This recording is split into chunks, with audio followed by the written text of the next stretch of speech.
Welcome to the Making of a Nation, American History in VOA Special English. A new leader stood before the American people on March 4th, 1913. He was Woodrow Wilson, the 28th President of the United States. Wilson belonged to the Democratic Party. He was progressive in his belief that government should take an active part in efforts for social reforms. This week in our series, Kay Gallant and Harry Monroe begin the story of Wilson's presidency.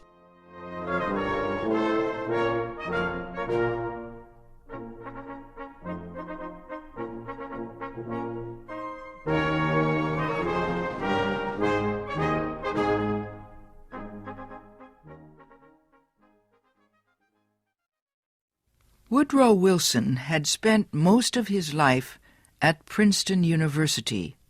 First, he was a professor. Then he was university president.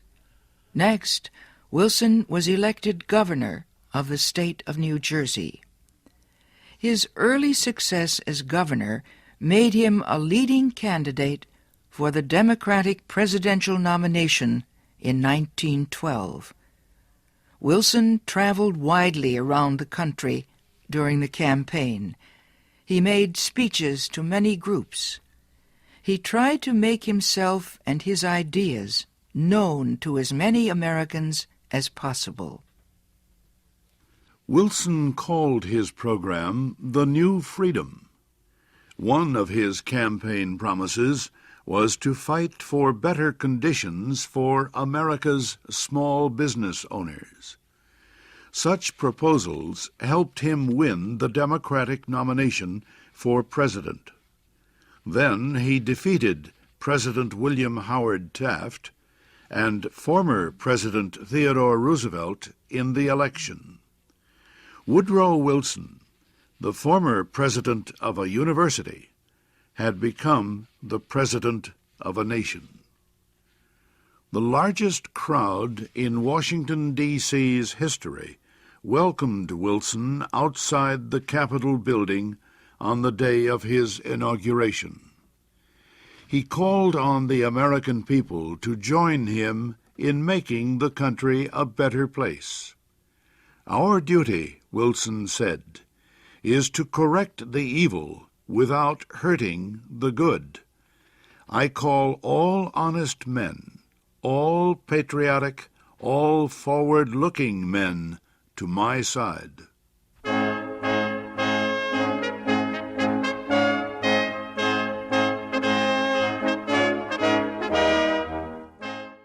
Wilson wasted no time. He immediately called a special session of Congress to act on Democratic campaign promises to reduce import taxes or tariffs. Wilson felt strongly about the need to reform these taxes. He broke tradition by leaving the White House to appear before Congress in person to appeal for his tariff proposals. Many members of Congress opposed Wilson's plans, but the new president used the results of a Senate investigation to win the fight. The investigation showed that a number of senators owned companies that depended on high tariffs for their profits. The votes of these senators were influenced by their property holdings. Public knowledge of the situation forced many of them to give up their holdings and stop resisting tariff reform. Congress finally approved Wilson's proposals. Lower tariffs reduced the amount of money taken in by the federal government. So the Senate also approved a tax on income or earnings. A constitutional amendment had been passed earlier to permit such a tax. President Wilson and the Democratic Party were pleased with the new tariff and income tax bills.